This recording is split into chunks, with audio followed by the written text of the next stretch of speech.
I agree with Kevin that the Patriot Act is totally a mixed bag. Let's step back a little bit and talk about this. There's this balancing that we have between our freedom and our security, and it's one of the most difficult challenges that the commander-in-chief faces, that the Congress faces. You know, it's if I'm going to err, I'm going to err on the side of freedom, because I don't want us to be a safe but unfree country, and that's the philosophy that I would apply in that. It's a very challenging balancing act, and there are certainly things that are objectionable, and many things that are objectionable in the Patriot Act, and others that one might support. I think we have to broaden it a little bit past the Patriot Act. I mean, you've got NDAA, which has indefinite detention for Americans. You have a president, and I will tell you that this is where we've gone too far on security. You have a president make a list that includes American citizens, and then sending a drone to kill them. Well, I don't think anyone in government should be able to kill an American citizen without asking a judge at a very minimum. I mean, that's outrageous what the president has done. It's outrageous that we have indefinite detention in NDAA.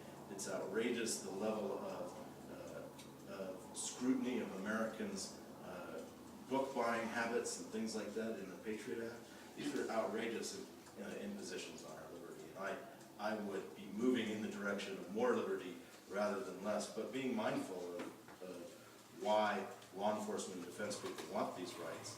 But boy, you don't want to sacrifice our country and make it safe. It's just like you don't want to be a well-managed, money-losing corporation. You don't want to be a safe but unfree country. So that's that. Let's try to get some questions that we might disagree on. I might add one here for you, but just to note the last one, I think that my preferred terminology for drones is terminators, and I think that we should expand the usage of that personally. So, okay. Yes. All right. Since you say we should expand the usage, they're not alternators. Some of them are surveillers. And I have to tell you, I'm not entirely happy with the idea of surveillance drones flying over the United States, surveilling Americans in our day-to-day lives. I object to that. And if you want to take a few seconds to go, I'm sorry, I'm trying to with that. Amen. Okay. Well, can I comment real quick? I'm just curious. I mean, drones seems like this big deal right now. 30 years ago, my husband worked in the military. 30 years ago, my husband was telling everybody they were surveilling Americans. People told him he was crazy. So why is it a big deal now? Because now everybody else knows about it? People know about it now. Technology is a little bit. Yeah, I know, but you had people like my husband telling All you right. this. I know. Let's continue our lane. There was no answer though. Would you vote for the Patriot Act with the way, like, they just voted on it last year? The Patriot Act, as is, I would not be a yes vote. Okay. Kevin, you want to answer? No, he did, I believe. He said he would vote no on it the way it is. Okay. What are your views on the rights of preborn human beings? Am I first on this? Okay. You know, abortion is one of those most challenging issues in our government. And I'm a person of 3 children. You know, I saw them all in their ultrasounds as soon as I could see them, as soon as I could see nothing but just a pixel on a screen. But our federal government needs to stay out of these decisions. And it needs to stay out of them from the standpoint of telling people what decisions they can make. And it also, and the issue of regulating or prohibiting or the abortion just doesn't really come before the Congress.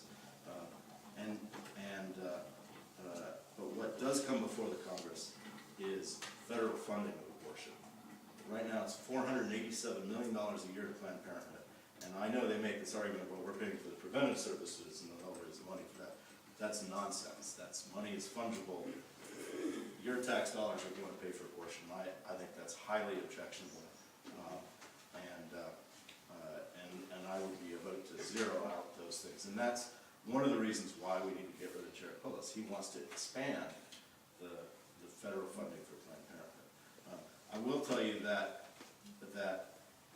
in this district, 73% describe themselves as social moderates or social liberals, and a person who is a classic Republican. I mean, Ken Buck didn't even get 40% of the vote in the 2nd Congressional District. Cory Gardner did not carry Larimer County in his election.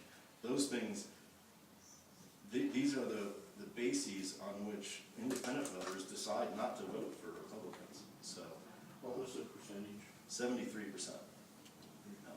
So, I want to actually encourage you to think about how our broader district reacts to it, and why it's so important that these are another reason why we need to get Jared Polis out of office. I have defended life.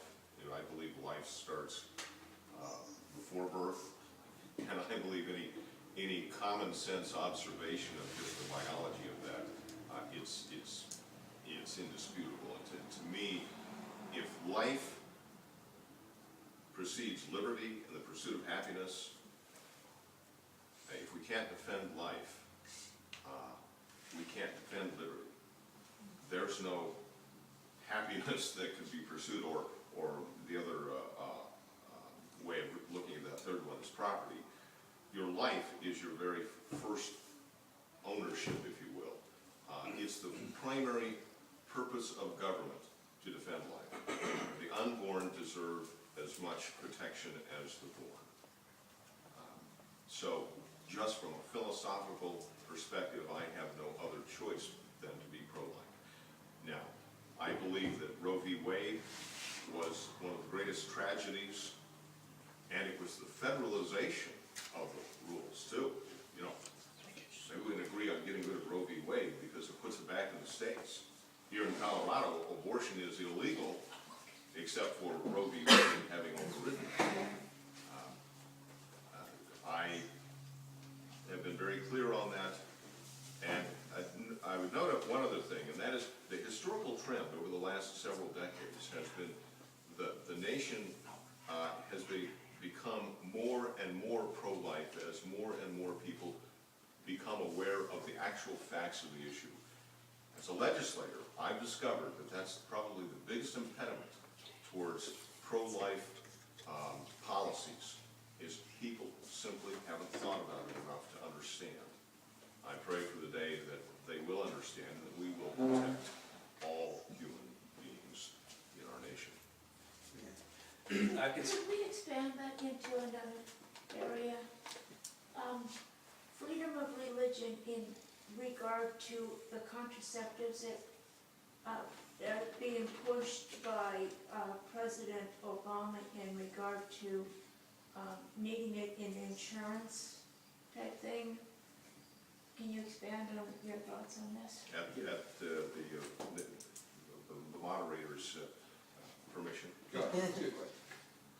Okay, well, may I take it? Yeah, go ahead. Well, I'll take it as the next question then. Let's see, where do we head with this? Because this is something we wrestled with at the legislative level in the state this last year as well. The primary point is Obama's policies are trying to diminish religious conscience rights, which is, you know, if we want to talk about priorities of listing, the very first part of the First Amendment says Congress shall make no laws establishing or prohibiting the free exercise of religion.